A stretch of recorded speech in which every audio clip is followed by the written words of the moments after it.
Let's see if I have any activity.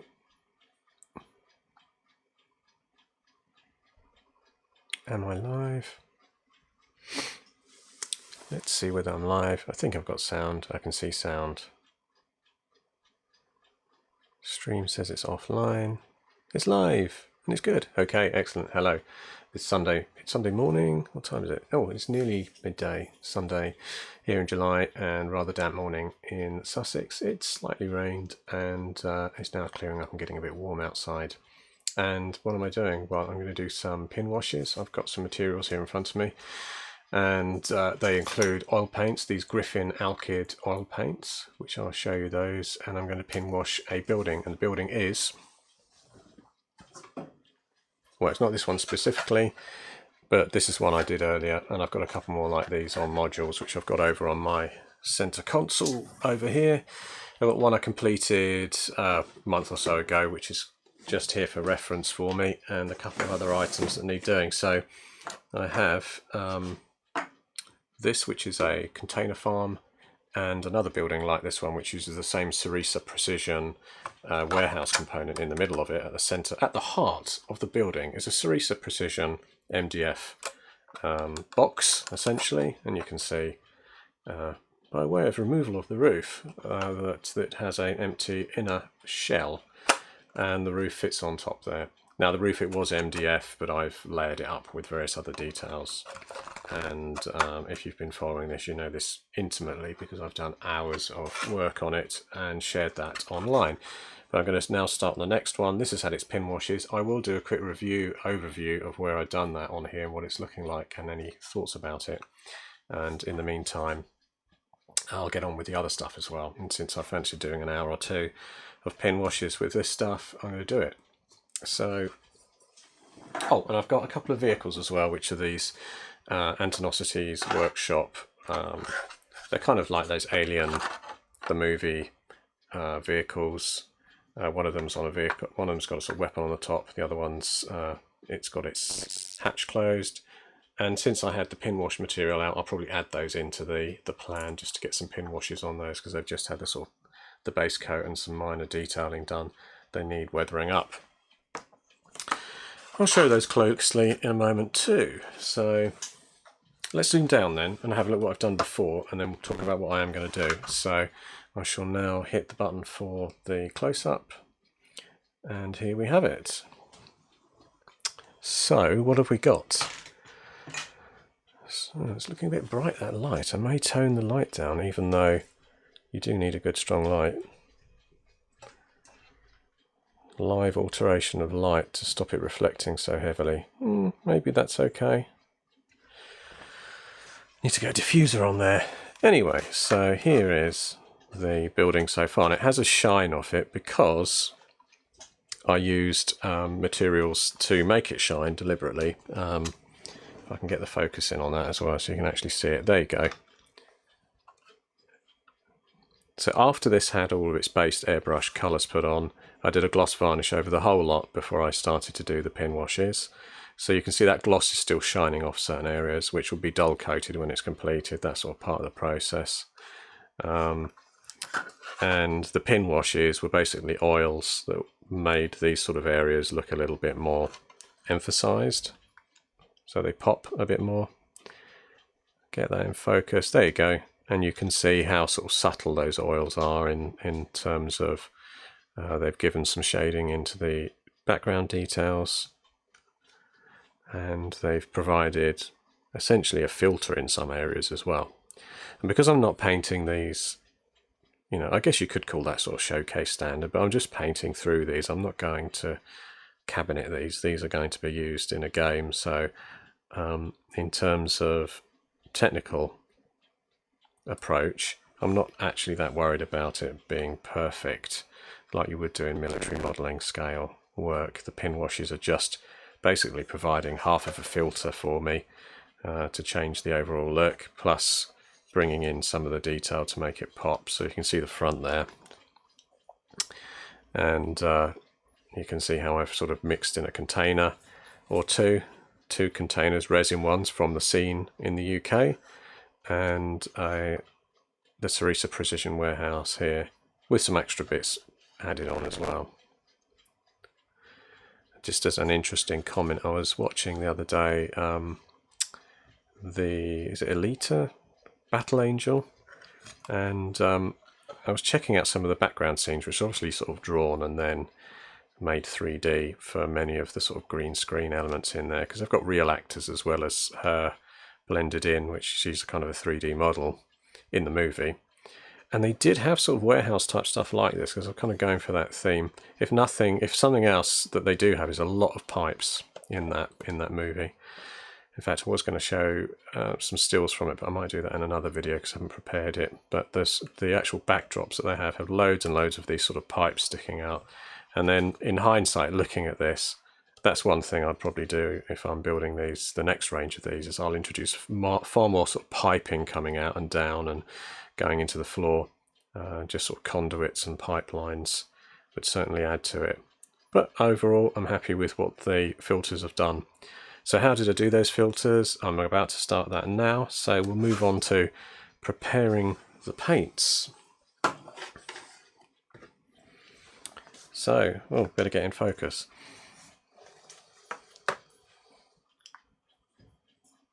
Now, nearly in focus. So what have we got? Well, I've got these Griffin paints. Griffin Alkyd colour, Payne's Grey, Lamp Black, and Burnt Umber. Now normally, if I'm doing dark green or over dark grey or brown vehicles, or for weathering generally, I would mix Burnt Umber and Lamp Black together. So you kind of get the blend together, washing over and going into the details, providing darkness in the grooves and panel lines of various bits and pieces. But on this piece, which is the module for the container kind of yard or park, you can see there's a lot of lighter areas. So I'm going to mix up two of these sort of pin wash / filters. One of them's going to be the traditional sort of almost half and half Burnt Umber mixed with the Lamp Black. The other one I'm going to do more, just a tiny dot of Lamp Black, but more of the Payne's Grey colour, so that when I wash it over these large areas like a filter, it's going to weather it down and add unevenness to this whole look. But it's not going to darken it too much, because that could just look like someone's poured a barrel of oil by accident over these, and they would look extremely black and dark. But by having two of them ready, I'll be able to go into sort of very tiny details with the darker pin wash, and then the bigger filter, I'm just going to splash it all over. Now these of course also have had the gloss spray put on them, the Vallejo gloss varnish through my airbrush, which means the wash will go on there quite well. And what else have they had done? I mean, this one had some chipping done earlier in the process. I did a video on chipping, and so did this guy have a bit of chipping wear and tear added on there. But those have now been glossed over as well, along with the decals being put on. So of course this weathering is going to go over some of these areas at the same time and darken them. So I'll stop talking about it and start doing it. So I think I'll start with this because it's nice and big. I can just splash it all over. It's quite an easy project to do. So let's do the mixing up. I shall bring in the camera a bit so we can see myself doing that. So basically I use oil thinners to thin this, and these oil thinners are from De La Roni. I think they're just called low odor thinners for oil. There's 1,000,001 different ways you could do this more cheaply than buying the special oil thinners, but I've had this for years. In fact, look at the price on the back of this one here, just out of interest. £2.95, and that's something I've had for 15 years or more. So look how fast I go through those oils. This now, to get these Alkyd colours in this size, I think they cost around about £14–15 each, possibly. or at least around the £10 mark. So the inflation has gone up quite considerably on these oil paints. But yeah, so I've had these for years and years, and because you only use a small amount, you really don't have to worry that you're going to run out of them. So I've taken the old lid off and squidge it out. Now the pros in the military modelling world tend to do things like pop these, especially if they're doing filters and sort of detail with oils going neat onto a vehicle. They'll pop it onto a piece of tissue paper and let the linseed oil soak out, so you're not spreading as much oil around. But just doing a pin wash like this, and the other key thing, of course, is I'm only doing this for wargaming. This isn't sort of showcase standard, so I'm not going to worry about the fact that there's linseed oil in there. I'm just going to smear it into my shot glass and pour some gin in and enjoy that on this sunny day. And in fact, I'll put all the thinners in when I get around to that. So there's some black, the lamp's black, and then I'll sort of go half and half with the burnt umber. That's one thing worth noting with these. They tend to be a bit messy, obviously, and this one's already proving to be a pain for getting that lid back on. But I'll worry about doing that later. By the way, that's like Lamb's Black. I've just put Payne's Grey in there, and I'm talking as if I'm putting Lamb's Black. So this is actually the lighter wash that I'm doing. So in terms of helping this sort of process, I'd often use a cocktail stick. So look, you go squirting out, smear it off, and splodge it in. So there's Payne's Grey, which looks quite dark, but it's much more transparent than the Lamp Black and more of a grey tone to it. In fact, if you look at the tubes, they start and show you what it filters like. So it starts out as a very dark, and then if you were to thin it, it sort of filters down, and they're showing you that on the cover, the sort of range of filter that you can get to it, through to this sort of light brown if there's less on there. So that's actually the kind of effect I'm going for, that look there, which is slightly less, slightly more of a filter than it is a dark smear of that burnt umber. One thing about this particular brand from Winsor & Newton, the Alkyd colours, is that they have a resin or something in them that's meant to speed up their drying. I always joke on these videos about drying time of oils because, you know, obviously a lot of people say, oh, they take ages to dry. Do I need to stick them in an airing cupboard or something? Well, I mean, they're generally dry within a day or two. I mean, they're touch dry once they've thinned out with these oil thinners within a couple of hours, and then they are dry definitely within a day. But my joke is that they found oils on sort of Renaissance paintings for 300-400 years old, and the oil is still not dry because they're sort of caked on paints. So yeah, that's my joke. 400 years I take for drying time. If you've got that time to wait, great. But generally what I do is these are getting sealed with they're getting sealed with a matte varnish in the end, so it doesn't matter whether they're completely dry or not, they're going to be varnished over at some point. So now I have got the lamps black. I'm going to squirt some of that good stuff out. This is going to be my main one, and now you can see it's got quite a lot of that sticky oil on the side of it. I'm not worried about that because it's all going into this, it's all going into the blend, so to speak. So this is going to be the darker of the two. This is going to be the pin wash, whereas this one with the Payne's Grey and the burnt umber is going to be more of a filter that's going to go over all of the containers.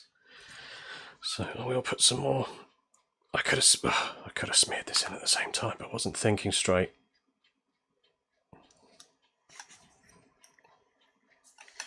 It generally needs, I'll just go for about half and half of that brown mixed in there now with the black. And once the thinners are in there, it'll all smear that around nicely for me. So I put these out of the way, these oils, so there they are again for reference. Griffin, Alkyd colour, lamp black, Payne grey, burnt umber.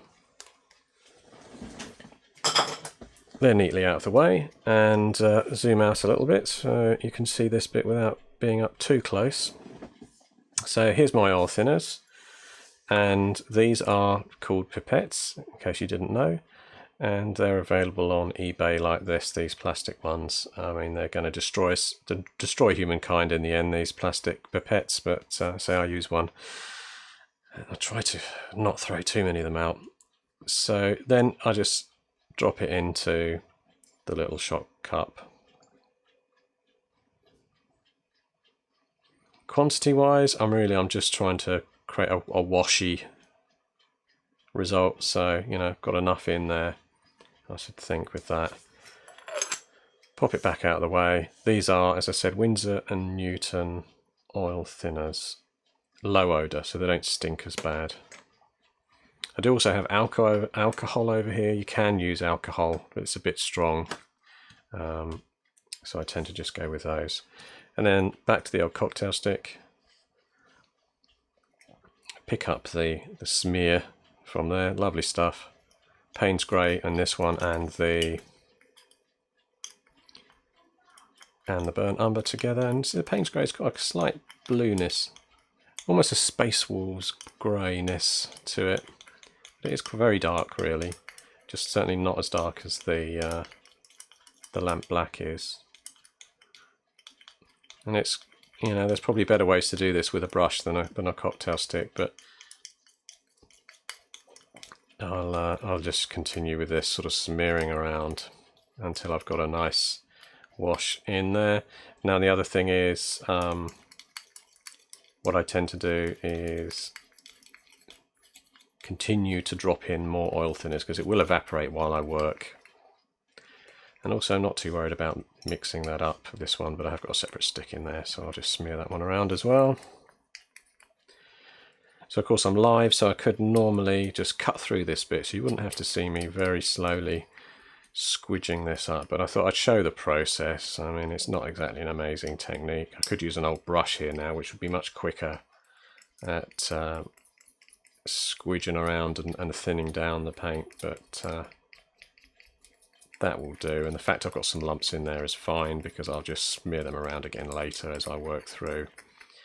Okay, so you can see it's a thin wash is what I'm after, and I could probably just put a bit more of the oil thinners in there just to sort of keep it nice and thin. I was going to say moist, but and so the technique, pin washing anyway, is very much one where you can remove your mistakes as well, which I showed in the last video I did. You can just sort of take them off later by using some thinners on a clean brush, and then you're essentially removing the wash that you've done. So there's my blackened burnt umber and the black, and then this is my slightly bluish one that looks like it probably needs a little bit more thinners again. I'm really going for it here with the thinners. But I say, I've got this whole container part to do, so I'm probably going to end up going through this quite quickly and feel frustrated that I didn't do enough earlier in the process. You know,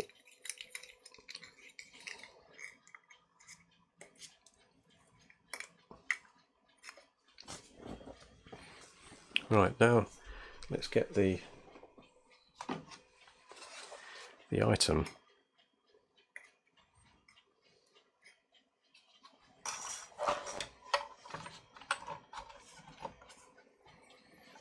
What happens if I zoom in so you can see a little section being done? Maybe I can adjust the light so it looks less like it's going to destroy it. That's a bit better with the lighting, I think.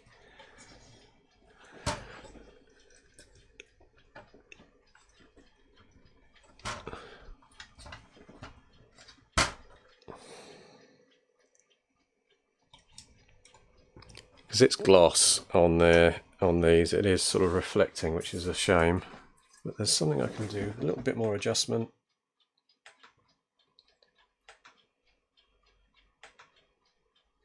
Possibly. There you go. Right, so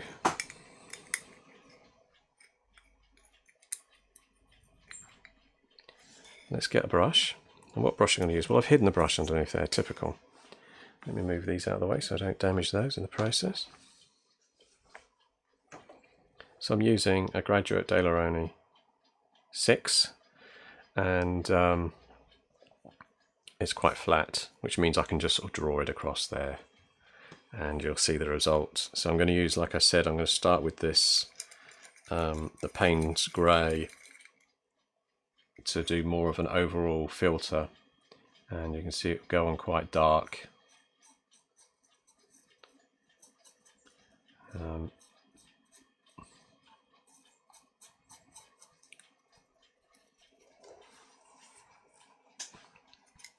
And just generally sort of weather them.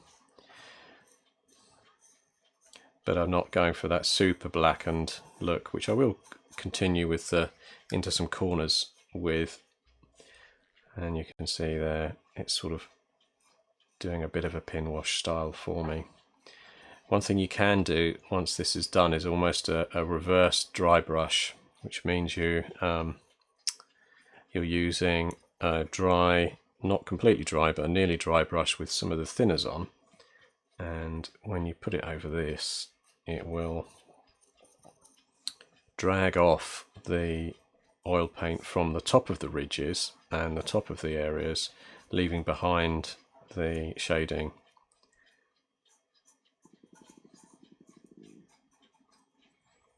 And because I'm just going around the whole thing at the same time and weathering it, I'm just going over these barrel things here too while I'm at it.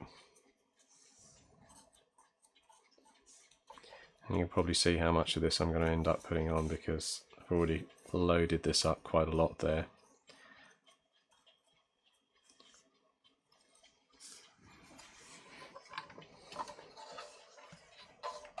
So there you go, it's sort of an uneven look. Obviously it's all very shiny at the moment, but if I now put some in here, start at the top, you can see that capillary action of the oils going into the grooves.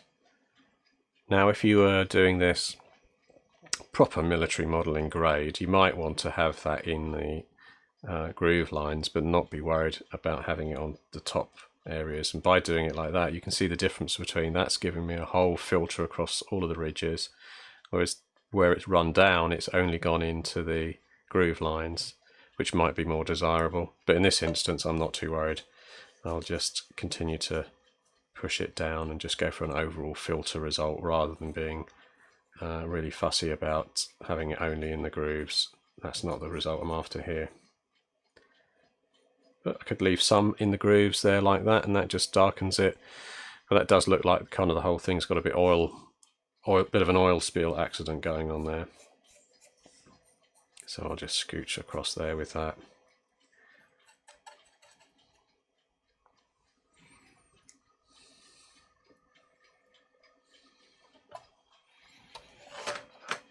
I was saying the other day how hard it is actually when you've got a model this big.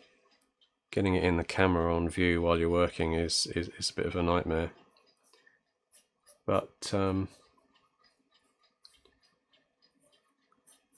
it's okay if I hold it in the right position.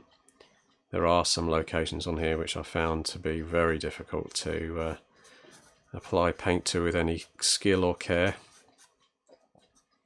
I did, in fact, I did a 2.5 hour video, I think it was, of me putting water slide decals on this, and that was a nightmare because I was trying really hard to show the technique whilst also suffering big time from general clumsiness, because the technique was proving to be a little bit challenging to do with getting it in the frame on the camera at the same time as doing it.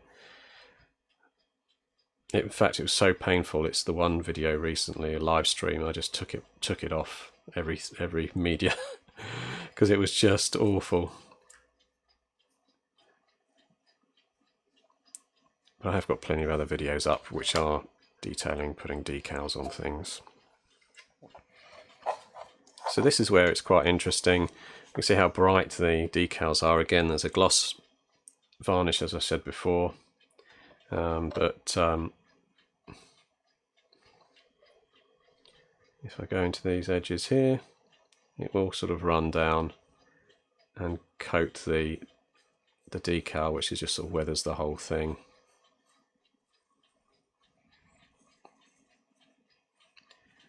But as is the nature with these oils, I could come on later with some of my thinners and pull that paint off the darkened decal to, you know, enough to make it shine through, but it will never completely pull the paint off, which is kind of what you want, because it looks like it's had some weathering and dirt and grime on there.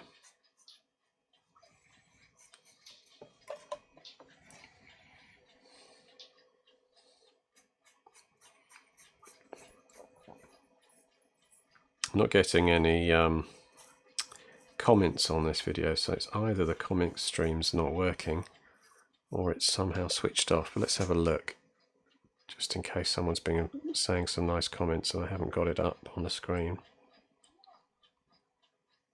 No, it's there.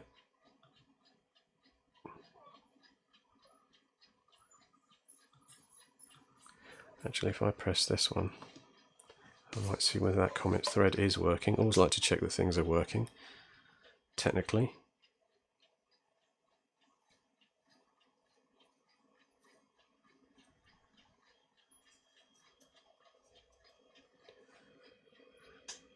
So I'm going to pick up some of this darker blackened burnt umber and the oil lamp black, and I'm just going to stick that in amongst all this inside the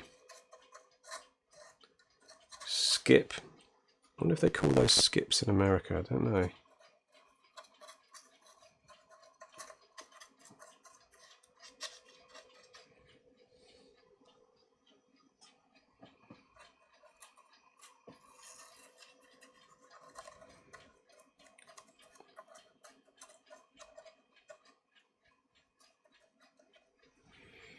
And then on the side of there,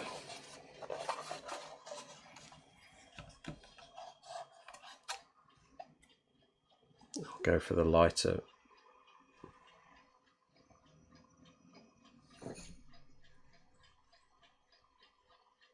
May even better get that in focus. This is where it's a bit of a challenge. It's vaguely in focus.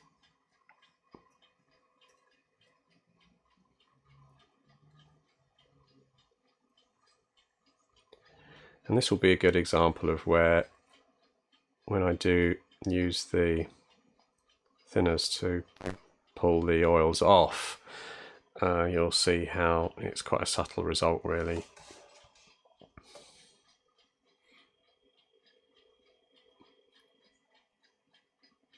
And a really speedy way. I mean, you can't get quicker than this, can you, doing a very, very quick filter across the whole thing in one hit.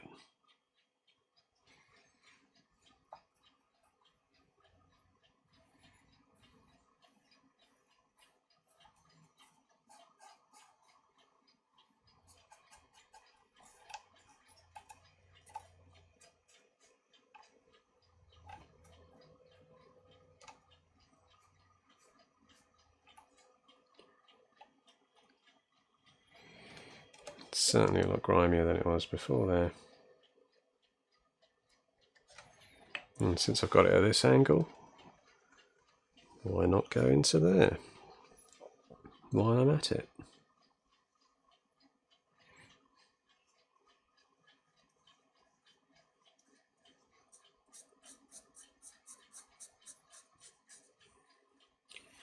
And you can really see there how it is just a filter, in that it sort of tones down everything.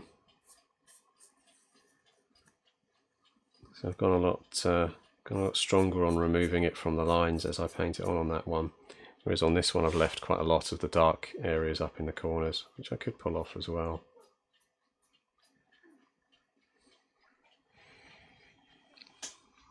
And this is one of those ones that's tricky to get down to and keep on the camera.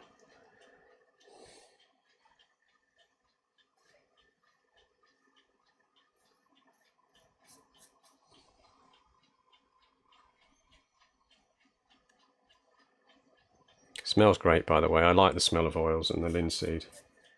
linseed in it. Some people don't like the smell, but I'm a particular fan of linseed oil. And the next day, when an oil paint is drying, it is a great smell to have a sniff of.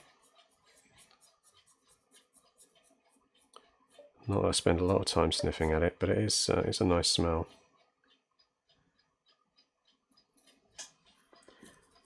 I'm just whizzing in there down the bottom. You won't see what I'm doing. Right, made some bubbles down there. Bubbles are not really an issue with oils anyway. I mean, they will just dry out. They won't. It won't leave bubbles in there if you have any. If you're splashing it all over in a hurry. So that's got a real gloss shine off that. Oh, that angle is a bit easier to see.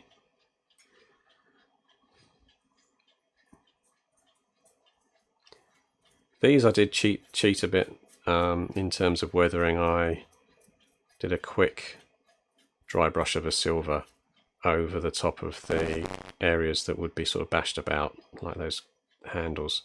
I mean, it was really slapdash, just a very quick dry brush, gently like that, and you can see how the brush also hit the actual side of the container when I was doing that dry brushing. That was before it had the gloss varnish sprayed over. Yeah, I could be doing this much quicker, but I'm just sort of taking my time, just adding these details on. So if I get the darker of the two now, and I'm not even going to clean the brush, but I could get the darker of the two with the lamp black, and now I'm just filling in there. You can see how much darker that is. And there's nothing wrong with leaving that extra darker side at the bottom. That will provide that filter and look just a little bit darker. Something's either seeped out of there or weathered or worn, or just the lighting.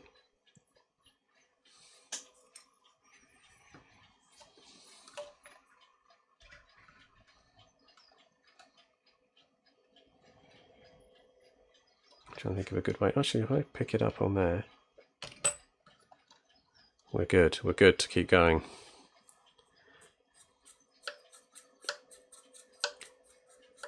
And this one, you can see it had that previous chipping work done on it, where I used the chipping technique of the heavy chipping from AK Interactive, and that's left already this look of the fact that the paint's sort of been peeled. It was kind of a bit of an experiment. I could have done everything like that, but I just did a couple of the containers looking like they were really chipped and maybe repainted at some point. And this one over here also had it, and did other washes and things. I was just experimenting really, but we'll get on with the standard process with all of these now. That's the sort of danger as a crazy magpie that I am. I also sometimes you get gripped by the desire to move ahead and show a technique on something, so I went a bit further with this and the shading and washing than I really needed to, because it's better to do everything in a standard order. I'm doing all of these containers at once with one standard technique, rather than being, jumping about. You can see again already the grime of putting the extra darker colour along the bottom sort of brings that out and gives it a different tone on there.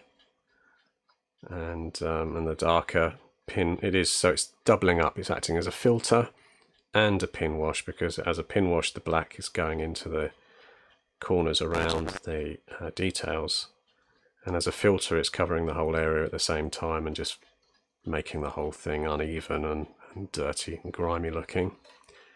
Of course over here that is still sort of wet and drying, and you can see where I left it uneven. Some of the areas I let more go in than others.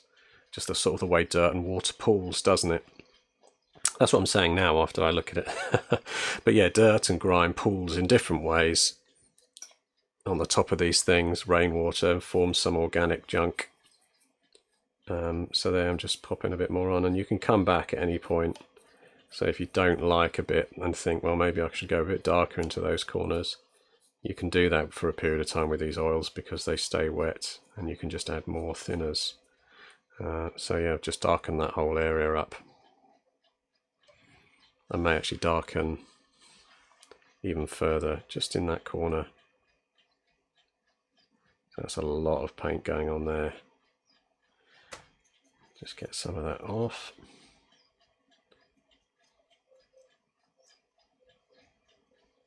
So all I did there was just dry the brush a little and then push that oil and thinners into the corner. You see how grimy that looks now?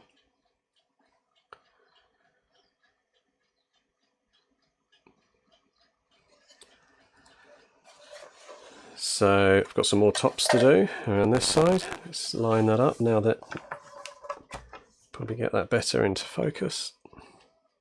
Just about. I have noticed that, you know, the oil is running out of thinner in there now. That's just what happens here. It's just evaporating. So I'll get some more of the thinners, decant that into there.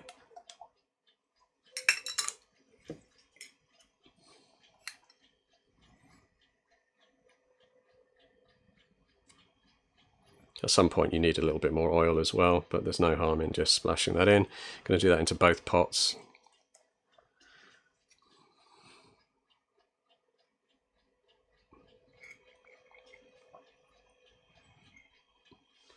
And just give them a stir around again.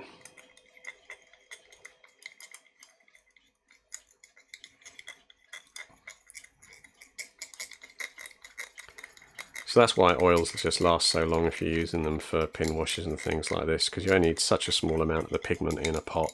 You mix in your thinners, and even if you're doing big projects like this, lots and lots of terrain modules, it takes no time at all to cover them with kind of a small amount of paint, really.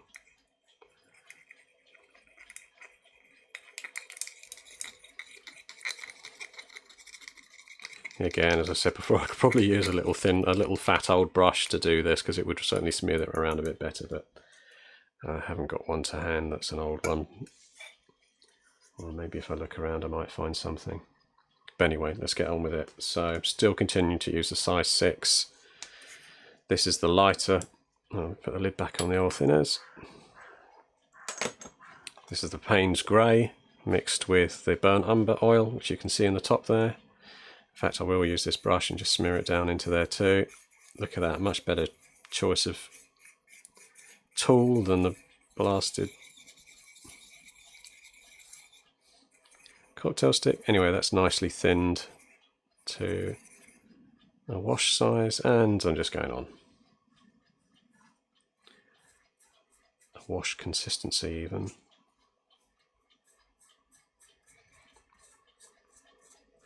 Filter, not wash, filter. I mean, there's so many different phrases, aren't they, that have come from both either the war games sort of fraternity or the military modelling world. I know in the military modelling world they use the term filter a lot, although you don't really get that phrase used that often when you're looking at miniature gaming. People would just call it an ink wash or a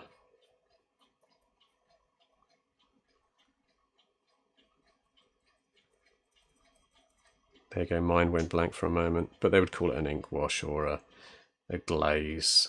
A glaze being probably the phrase that matches close enough to filter, in that a glaze just sort of covers something and gives you a transparency like you get with filters.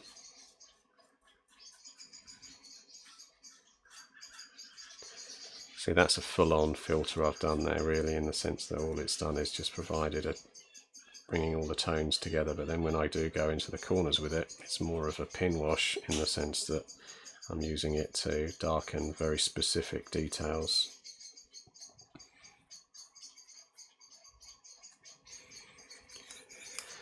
I can see in the frame that this is too shiny in the light, so if I bring it over,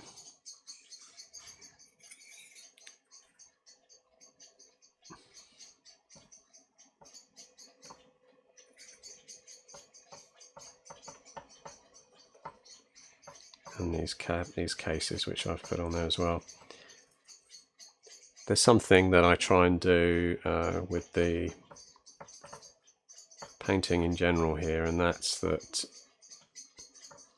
when I was doing this container park, I had in mind the fact that I'm trying to do like a future or near future, or even this could even be on another planet or something, but trying to do a piece of work that is slightly brighter and has some realism, not just a sort of dark gothic future that you see in a lot of the modern sci-fi games, where they've sort of decided they're going to go for that church spire look with the gothic windows and spikes on everything, obviously.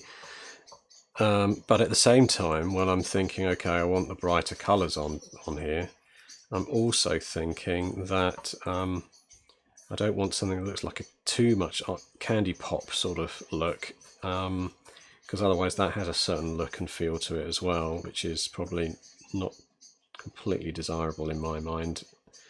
So with that in mind, when I do things like containers and bits and pieces on top, I try and keep them a bit more neutral, because I could have done, say, this container boxes in any kind of bright colour, and rather than make something else that's another sort of eye candy colour, I just went for that sort of brown look, just to make it look a little bit more neutral on top there. So I'm getting to a point soon where everything will have had this wash on it, and then I'll start to remove it. But I will keep going for now, because there's lots of areas that haven't had the washes applied. Filters, whatever you want to call them. I mean, really, whatever you call them, inks, washes, filters, they are simply adding shade, either a transparent shade or sometimes opaque, but adding some level degree of transparency of another paint on top of what's going on there already. In fact, I was once at my local Wargames club in Crawley Wargames Club, Sussex. And I had quite a heated conversation. It wasn't an argument, but it was quite a heated conversation with someone that wanted to properly define the difference between an ink wash and a filter and various other techniques. And I said I couldn't really pinpoint it. You know, arguably an ink wash is done if you've got an ink, a proper ink, but then you might get into defining specifically what an ink is.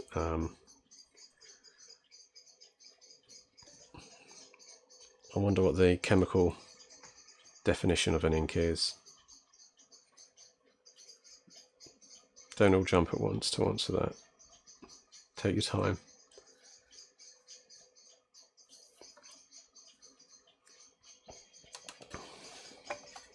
So where haven't I done anything? See there, that just annoyed me, seeing that very dark patch down there. I mean, it's not very clear in the camera, but I can just smear that off. I just thought that's just a bit too dark on the top edge of that one.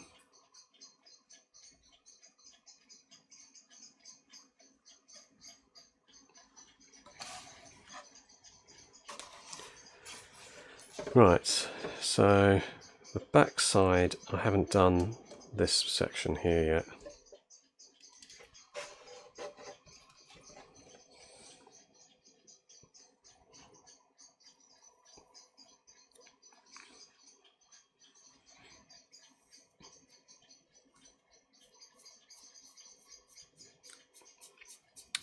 But then again, I bet there's some people out there that do have a very clear view on what the difference is between a filter and an ink, a wash, a glaze. I'd like to know. Again, it's that sort of argument, isn't it? So you call it a filter because it's filtering over. The light's passing through, it's filtering, changing the colour underneath by providing a filter. But what would a glaze be? It's still providing a coating that changes how light reflects off the base colour. Is a glaze shinier? It sounds like it, doesn't it? Sounds like something you'd glaze. Oh, this whole back end's not been done. Let's get see if I can get that decently in focus. Ah, that's spot on, I think, focus-wise, hopefully. Oh, I've gone on a bit thick there, but...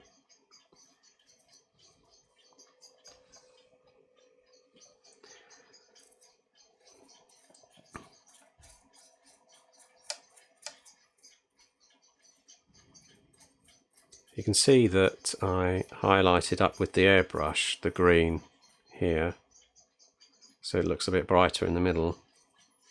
That's just something, how I sprayed it when I did the second tone of green. And the same with that blue, you can see. The interesting thing here, I mean, again, this is one of those topics that you could talk about for millennia. With the green, I went on with the base green, and then I used a lighter green to spray in the middle.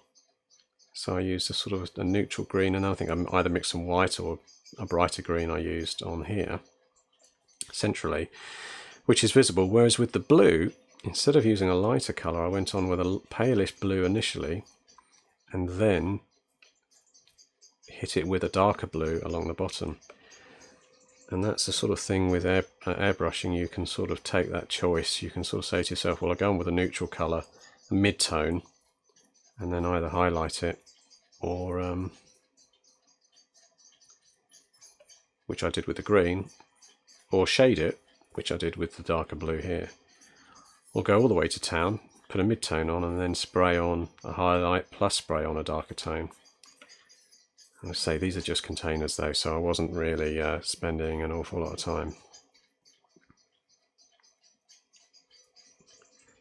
worrying about that kind of detail on some containers.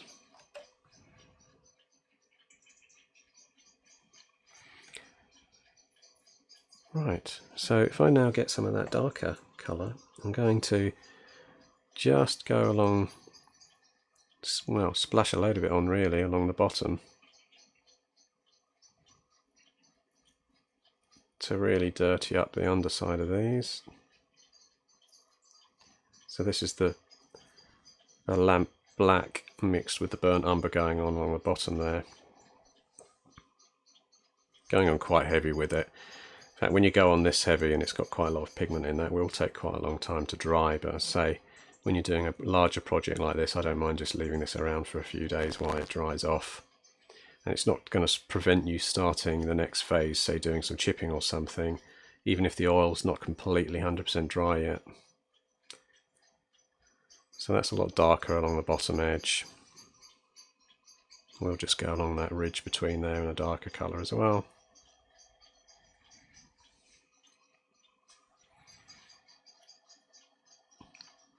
But the thinners are helping it dry, because these thinners are evaporating and going up my nose while I speak. Oh, good morning. I can see some chat now. Unfortunately, it's not appearing on the thread. So I see Graham, good luck with defining what an ink is. And Wartiger, good morning. So I'm probably saying your name wrong. Do you know if you pronounce that Wartger or water? Could be water. I don't know. Sorry about that. Right. So yeah, darker along the bottom.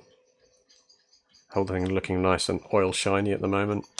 But it's grimed the whole thing up quite a lot. So where have I missed some? At the end of this one I've missed. So let's zoom out a little bit more. See what's going on. So I can see I've missed some on the side of this one.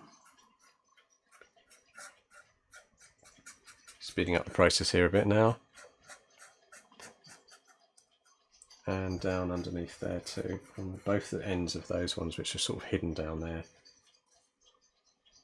It needed some oils.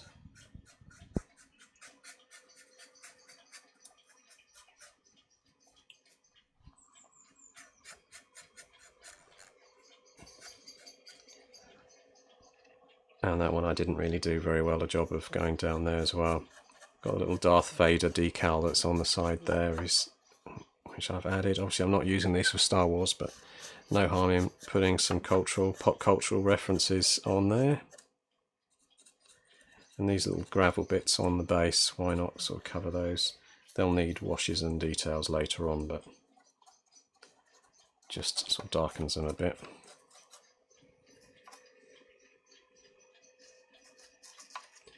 In fact, I don't think I did any washing on the end by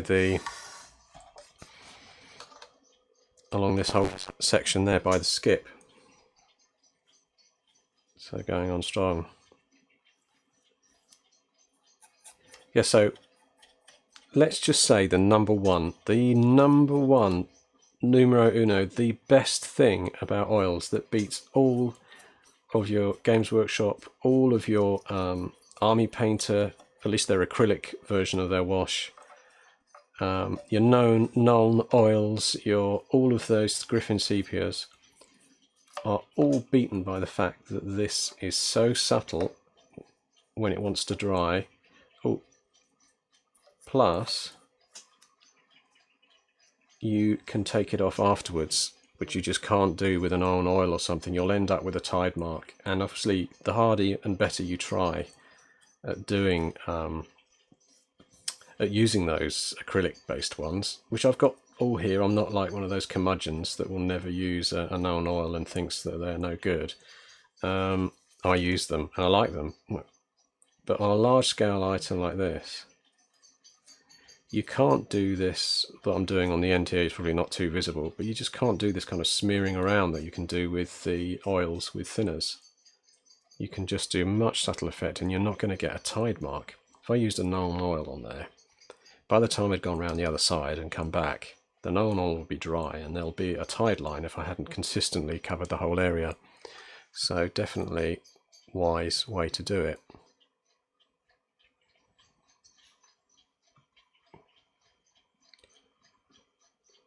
Aha.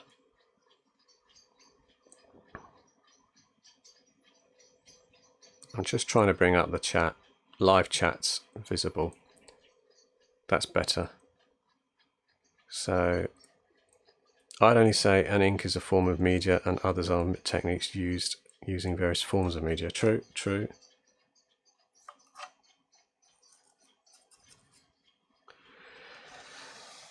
So have I covered everything? Have I gone into all those? I think I missed some down the back side here.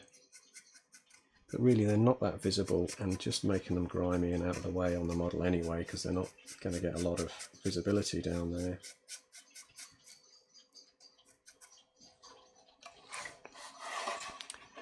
So yeah, just going back over what I said, all of your acrylic based washes, which I really like and use often, are a challenge when it comes to being able to put them on and take them off afterwards, whereas this oil technique means that it's easy to remove without too much hassle. So, you know, look at that darker area along the whole section there. If I give myself some thinners, look at this, I've splattered oil and everything all over the place here now. That tends to what happened. So I get some oil thinners, get myself a clean pot, decant into there, put quite a lot in.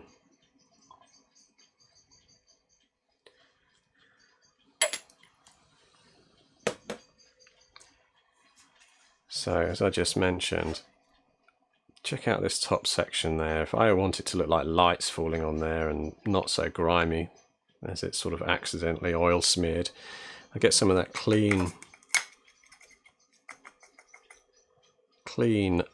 thinners, brush off the most of it so it's just slightly damp with it, but then you can just sort of pull it across there, and I'm sort of cleaning off the oil while I'm at it, but you are also pushing the oil around and it's just giving you that cleaner look. Obviously what then tends to happen is that the brush soon builds up with more oil, so you need to clean it again. I say, okay, I want more of a brighter, I don't want that big dark patch on the decal there. I could just sort of clean that off a bit and just make it less smeary, but it's still got some weathering. Just looks a bit brighter. It's not in focus either, and you're not very close to it, but that's how you run it with this stuff. You can just get on there, and I can see some of it's drying. By drying, I mean it's not really drying, but it's the oil's not drying, but the thinners are coming out. So I'm just doing a scout around. You know how when you do these things, you end up going, where have I not done? There again, you can see where I put that darker oil, more oil, and the thicker black along the bottom of there, and it's given it a real darker look around there, grimy. In fact, I am glad that I did these. It's just these two containers, this one here and this container I did with a different chipping technique, which is in an earlier video, and I'm pleased I did them differently because they just look odd. They look like they're not quite the right colour, so that I'm not got this complete, you know, the Mersks are all the same sort of colour, the greens all look the same, and the reds obviously at the back there, but these look sort of like odd bod containers. So just get some more. Oh look, I've spilt it. Way! Look at that wasted thinners. I'm gonna have to use it while it's moist on the top there. So let's do some more of that, trying to avoid going into the pool of thinners. More of that, sort of zooming in a bit and removing.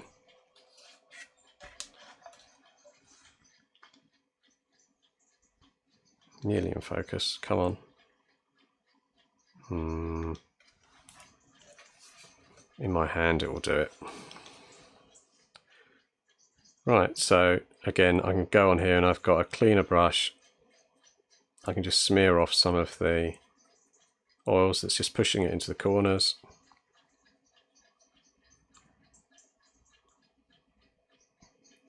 And you just see that technique just allows you to, when you've got thinners that haven't spilled all over the place, to subtly remove some of the oils. Now one thing you've got to remember with this technique, which I mean it's not a big issue, but if you can't really go over oils with oils too easily. You can add more filters and things over the top of oils, and they'll all kind of wash together, but adding anything with more thinners on again will cause the it'll start to strip the oils that are already there. You'll be moving them around again, even if you did it like a week later or more. There'll be a reaction happening between the thinners you put on and then the oils. And you can see again, it's just sort of cleaning it off areas that I don't want it on. Now you can spend hours on this if you're really that way inclined. It's not a bad hobby, pastime. Sort of cleaning them off using the thinners to get the oil off the areas you don't want, but it's a law of diminishing returns, isn't it? There's only so much time in your life to spend, you know, washing off the oils using neat thinners as I'm doing here. And by that I mean that you're not going to necessarily get a radically better result. You know, to me, I like the fact that I'm going off this edge here and cleaning that, which is leaving the brighter areas more visible, and not like it's completely all covered in. Someone's, you know, sprayed the whole thing in oils, spilt oils kind of thing. But at the same time, you could just say leave it, get it on, move on to something else. What are you doing that for? You don't need to spend all that time. It looks good enough for a tabletop. You're going to spray the whole thing in matte varnish or do some chipping soon anyway. So, you know, why waste your time doing all that additional work? But no, I'm happy to do it. I'll just sit here. Of particular interest to me are areas like this on this canister, which I just realised these containers probably could do with just a little bit more in there. Actually, I missed that side. But yeah, particular interest there with that bit that I've just put on is that I'd rather not have it on the side of those So I can just sort of strip that off, although I just put a lot fresh on there, so it's going to be a bit of a challenge to just strip it off before it's slightly dried. Again on here, there's some areas there, just take that off. It's not exactly going to look like a highlight or anything, but it does mean that the oil is then more into the nooks and crannies and less exposed on those edges.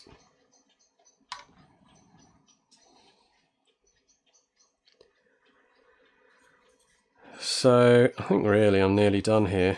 You can see how much you can pull off with the... Did I put any on there? I must have done. Maybe I didn't. It's looking a bit like it hasn't had a full-on smearing. I'm going to do it.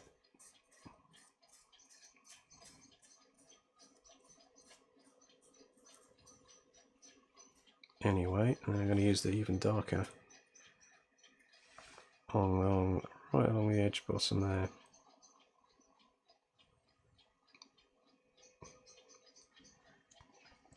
So there's an example. See how black that is. And now if I'm just using the dry brush with just a little bit of the thinners on, you can just sort of pull the whole thing up just a little bit, which makes it more of a filter on there, darkens the bottom.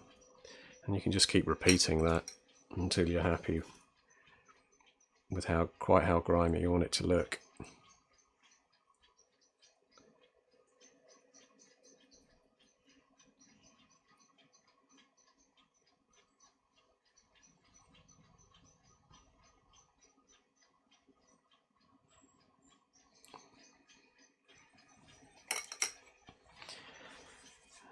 So hit that again with the lighter.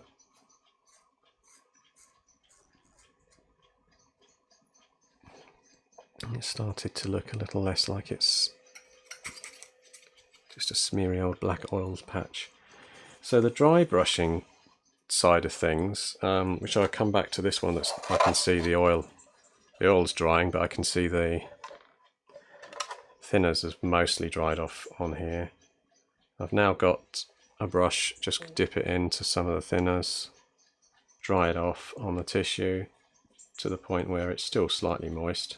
You can see if I tap down there, but then I could sort of do this reverse dry brushing where essentially you're just using nearly dry brush, but when you're pulling it along the top, you're only removing the paint from the ridge tops. Well, you're removing the oil from the ridge tops, which means you're leaving it in the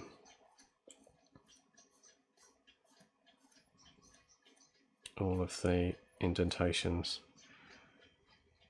So again, these are just containers, aren't they? Who cares really about doing this in that level of detail? But it is a nice technique to use, that it does give you a bit of a brighter colour coming through from the paint that's underneath and pulling off the oil from the raised areas of the surface. But you don't want to go on with too much thinners because it will just end up going back into the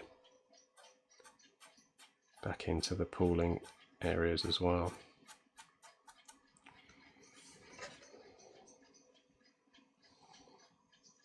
This has got a lot of drying to do over here though. I mean, can't really do it on that section yet. I started to do it on there, and you can see that some of the highlighted areas are coming through.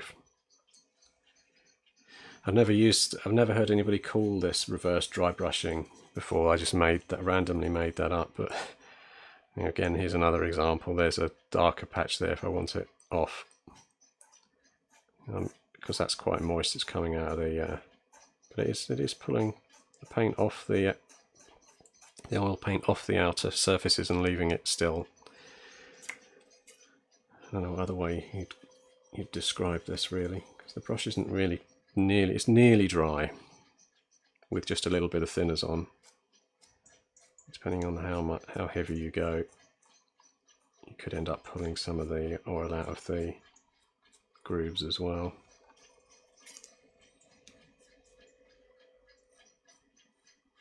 In terms of phases, this is when to do this though, is when the paint has started to dry and the thinners have evaporated off.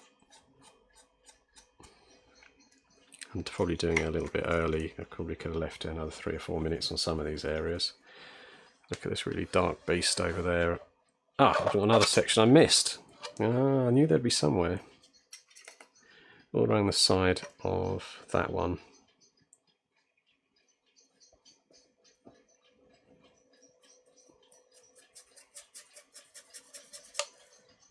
Now this is me speed painting. Just get in there and that's added that filter across the whole lot.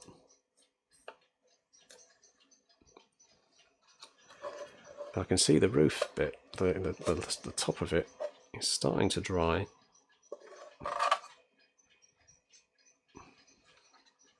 And the other thing is that Darth Vader water slide decal there.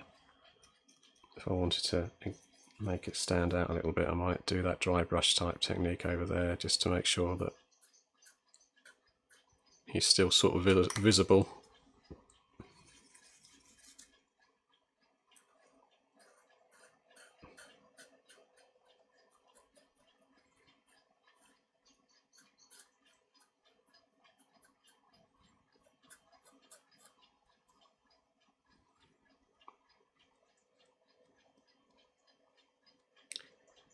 I am going to do some chipping on these, I haven't mentioned that yet, but I am going to chip some of these up as well. And just in terms of the order of things, I would do the chipping after the sort of filters are applied. That depends, doesn't it? You could argue, you could say, they're old chips, and therefore if a container had been sort of chipped years ago in transit, you may have then had dirt and grime build up on top of a chip. But yeah, I'm not going to worry about that sort of science of chipping. I'm just going to do some chipping because it will look good.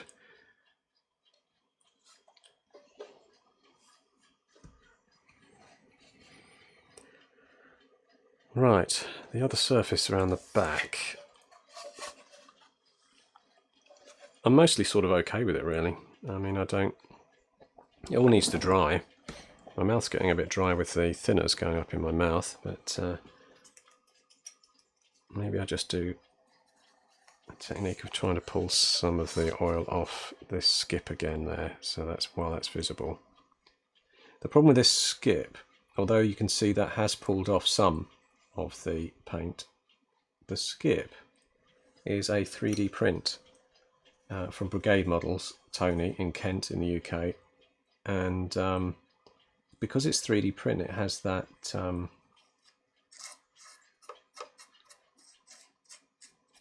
that shapeways kind of texture, is the best way to describe it, and that texture means that even when you gloss it, the gloss spray on top of the paint job on there, it has a slightly roughness to it. That roughness is your enemy when it comes to using thinners to pull oil off, because it will tend to want to grab the paint completely and not let you completely clean it off. But that's doing fine by me, and in fact I mentioned when I did this before that I let some overspray when I was respraying the base, sort of spray up on the underside of the skip, and that's just sort of darkened it underneath there as well. So the end result's fine.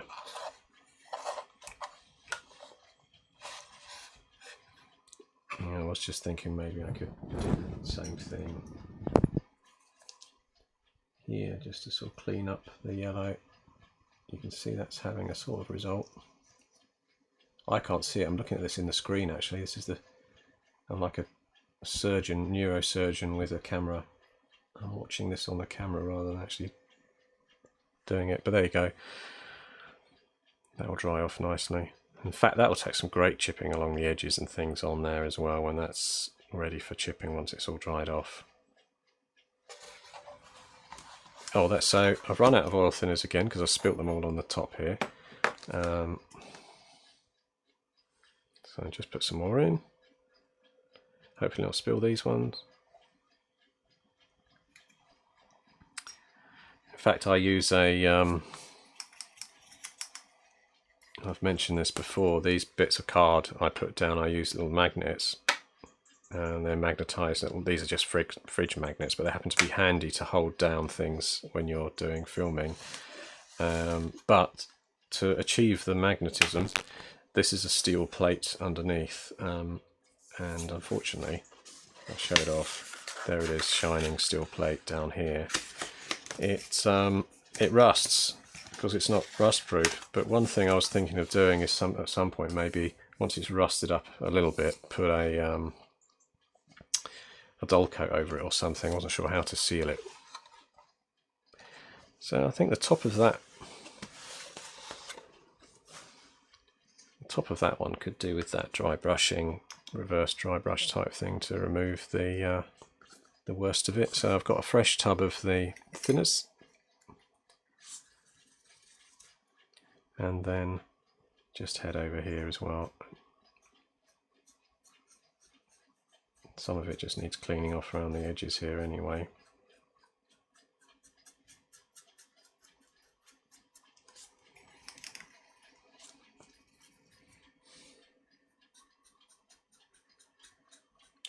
And when I say cleaning off, it's never really gone.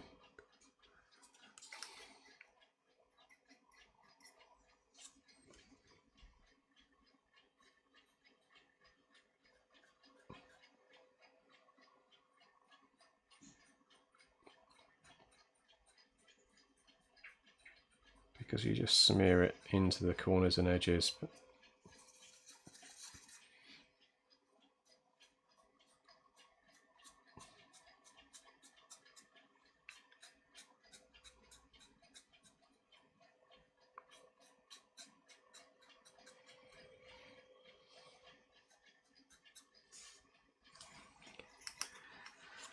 Same over here on this one, it's just a little bit too dark.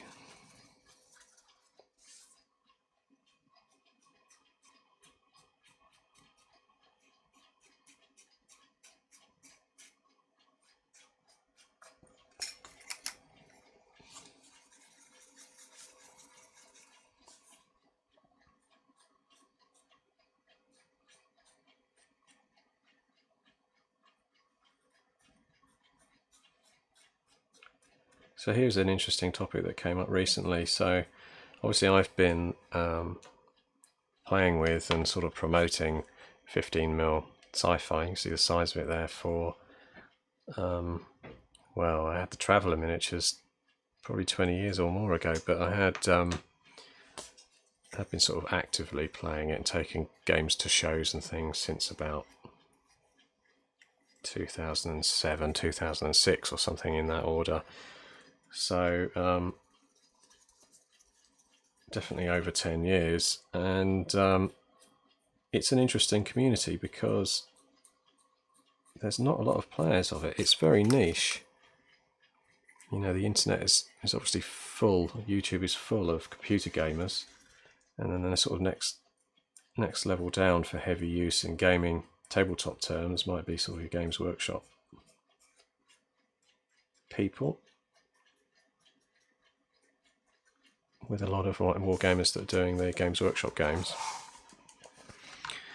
and that has a lot of popularity, whereas 15mm not so much. But I've kind of stuck with it now for 12 years of kind of actively promoting and playing it, doing my own game but also playing other games and promoting people's models.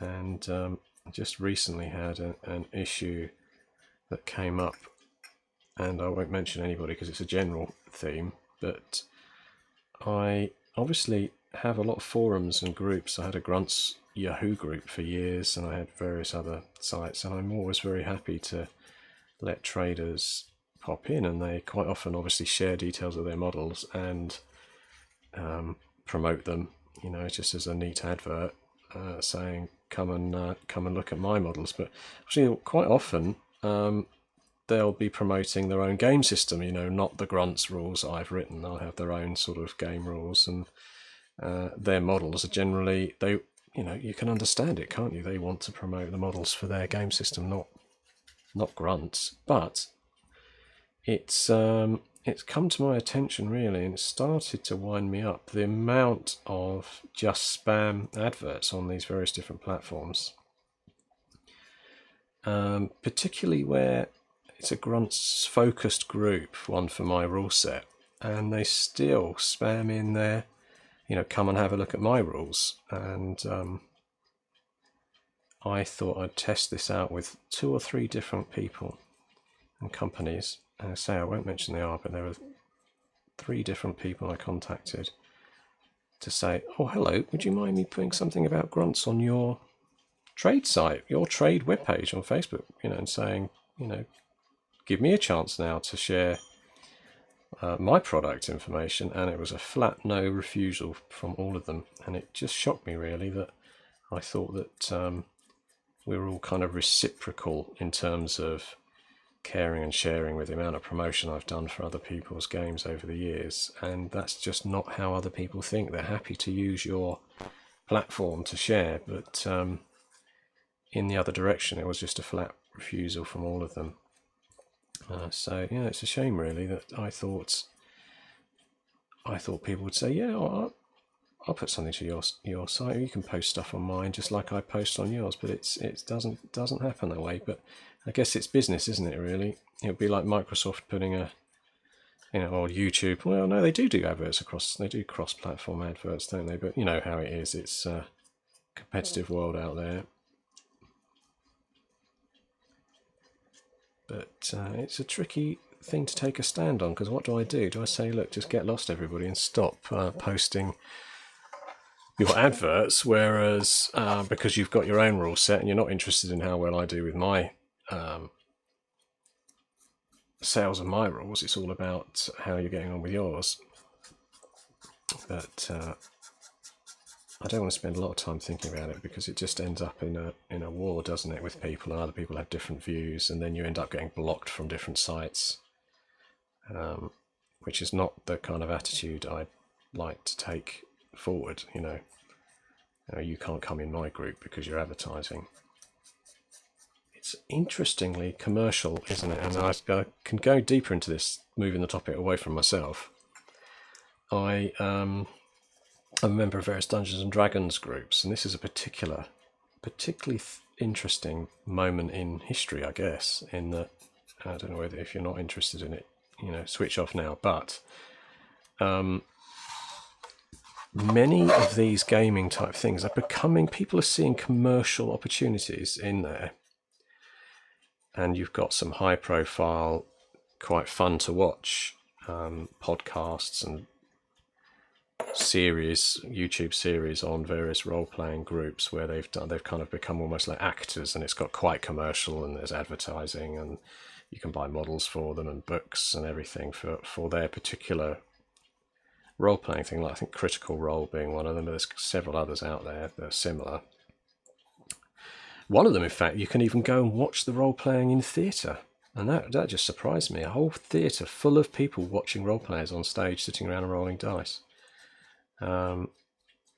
Which was a bit of a shock. But back on topic for where I was trying to spit out the right information here. These groups it is naturally commercial. They want to make money from their hobby, which is fantastic.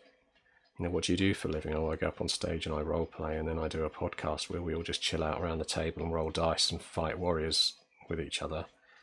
Couldn't have a more fun career theme, really, could you? But the big but is, it is naturally commercial, and these couple of groups on Facebook, particularly for role-playing, Dungeons and Dragons 5th edition in particular, there's some groups that have been set up where they were all open, free and fun for everybody, posting images, posting stuff, but they've got suddenly very anti-commercial. So this does come back to me saying, do I want lots of other companies listing their products on my grunts page, or do I want them, or do I want that sort of freedom to allow people to do anything they like?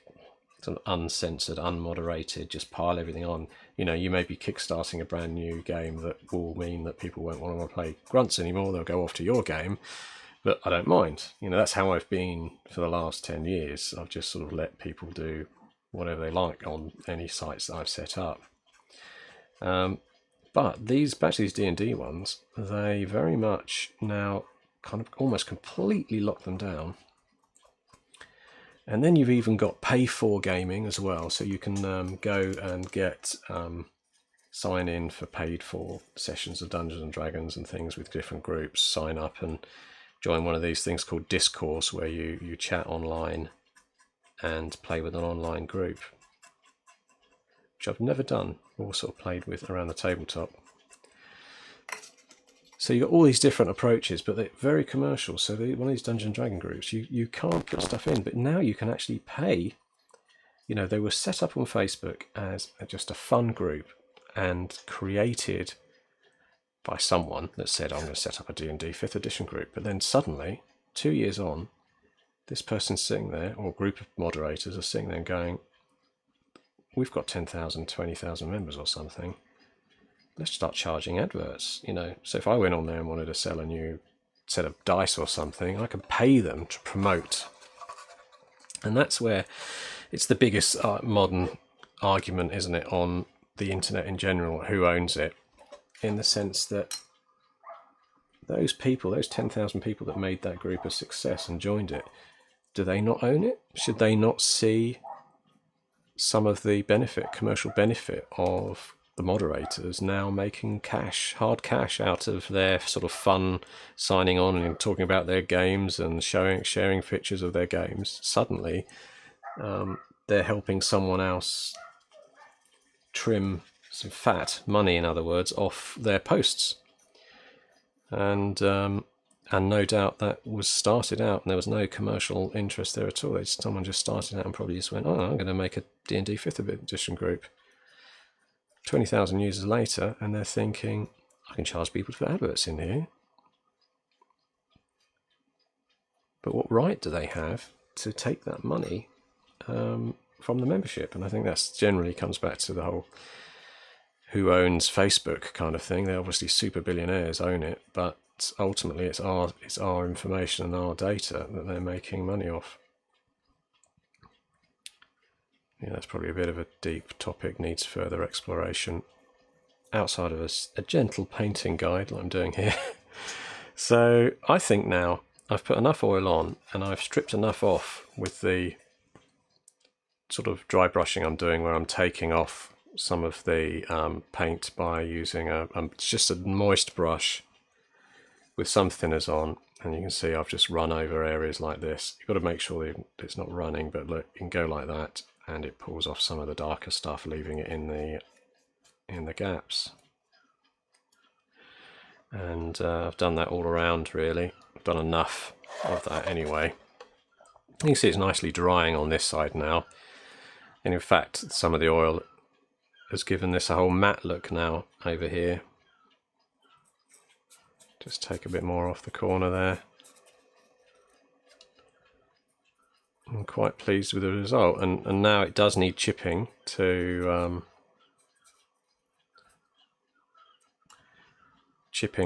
bring it all in as a final result, but it has sort of weathered in more on the decals.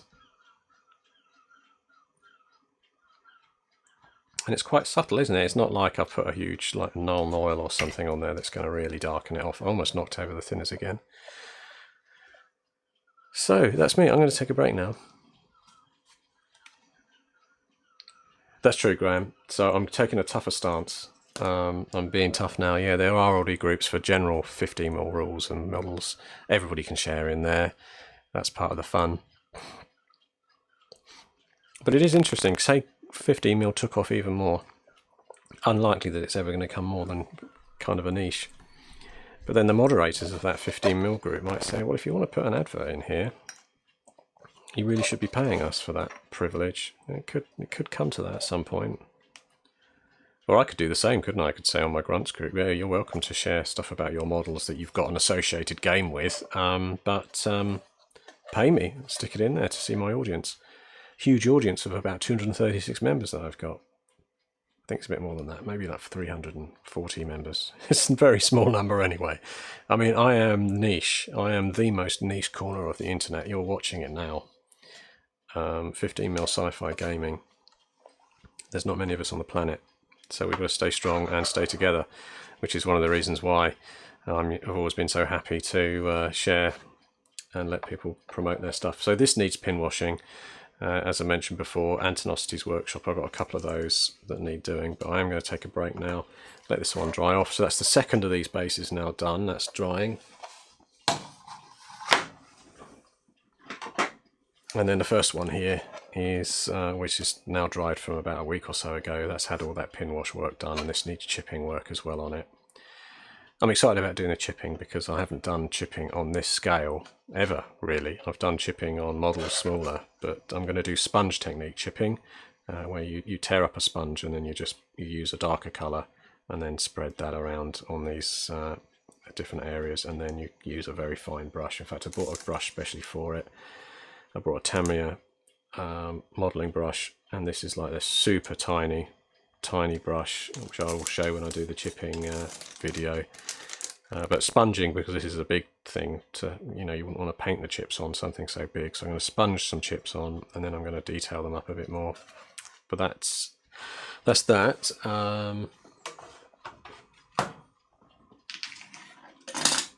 And the next one that needs the pin washing is this, which is another one of the containers, but nothing's been pin washed on here, and you can just see the shine off things because it's had the gloss paint put on, and requires another Darth Vader on there, but requires the pin wash work all over it to weather it up. It's all looking really clean and shiny.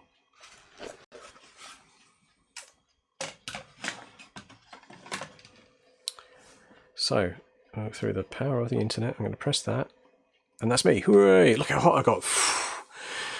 It's warm in here under the lights. So, but thanks very much for listening in. If you have done, how long have I gone on for? 1 hour 26 minutes of me bumbling on. I've got 3 people watching in the end. So thanks very much everyone for signing in, and for those that comment as well. Sorry, the comments haven't come up on the actual drop-down screen. I don't know why that is, because sometimes the technology doesn't do what it should do. But thanks very much. So I'm going to stop streaming now and take a break, but I might be on later this evening to do the last building. Could even maybe do that in between and then do the chipping later on. Okay, thanks for watching.